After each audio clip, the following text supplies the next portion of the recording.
رسول اللہ تاجدار ختم نبوت زندہ آباد زندہ آباد زندہ آباد۔ آج وزیر داخلہ شیخ رشید صاحب نے پریس کانفرنس کی، اس میں ایک بات کا ذکر انہوں نے کیا کہ ٹی ایل پی والوں نے روڈ نہیں کھولے۔ یہاں کی مقامی انتظامیہ اس بات کی گواہ ہے۔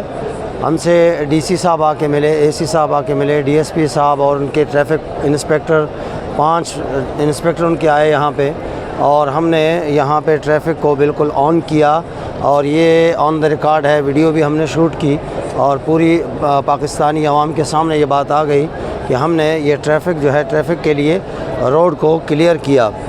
اور یہاں سے جب ٹریفک گئی ہے، ہم نے کہا کہ یہ گزر جائے پھر ہم دوسری ٹریک چلا لیتے ہیں، لیکن یہ پہلی ٹریک جب آگے گئی تو انہوں نے انہی گاڑیوں کے کنٹینر اتار کر وہاں اس میں گیلی مٹی بھر کر آگے رکھ دیا، اور مکمل ٹریفک جام ہے۔ اس وقت مقامی انتظامیہ بھی دیکھ سکتی ہے، اور آپ تمام ویڈیوز بھی دیکھ چکے ہیں کہ انہوں نے اپنی ہٹ درمی کی ہے، 30-35 ہزار فورسز بھی منگوائی ہیں، اور انشاءاللہ وہ اس کا ہمیں کوئی مسئلہ نہیں ہے، لیکن یہ ہے کہ ہم نے اپنا وعدہ پورا کیا ہے۔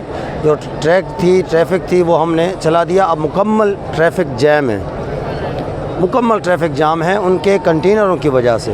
انہوں نے جو خندقیں کھودی ہیں ان کی وجہ سے ٹریفک جام ہے۔ اگر وہ آگے وہ کھول لیتے ہیں، ہمیں ٹریفک کھولنے میں کوئی مسئلہ نہیں ہے۔ دوسری بات کہ یہ مسئلہ صرف اس مرید کے روڈ کا نہیں ہے۔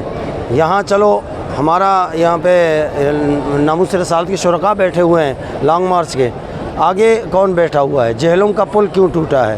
پنڈی تک جو آپ لوگوں نے کنٹینر لگا ہوا ہے وہ کس نے روکا ہے؟ یہ عوام کے سامنے لانے کے لیے میں یہ بات کر رہا ہوں کہ ان کی نیت ٹھیک نہیں ہے، اور یہ کچھ کرنا ہی نہیں چاہتے۔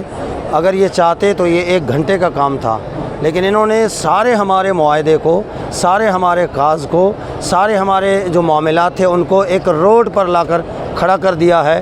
پاکستانی قوم بخوبی جانتی ہے کہ صرف روڈ کا معاملہ نہیں ہے، یہ کچھ اور معاملہ ہے۔ ابھی انشاءاللہ العزیز ہم لانگ مارچ میں بیٹھے ہوئے ہیں، اور ہمارا جو بھی وعدہ تھا ہم نے وعدہ کیا، ہم نے اپنا وعدہ پورا کیا۔ وعدہ یہ ہوا تھا کہ آپ نے مرید کے سے آگے نہیں جانا، ہم مرید کے سے آگے نہیں بڑھے۔ منگل کا دن ختم ہو گیا، کل انشاءاللہ العزیز ہماری تیاری ہے، ہم اپنے منزل کی جانب رواں دواں ہوں گے۔ لبیک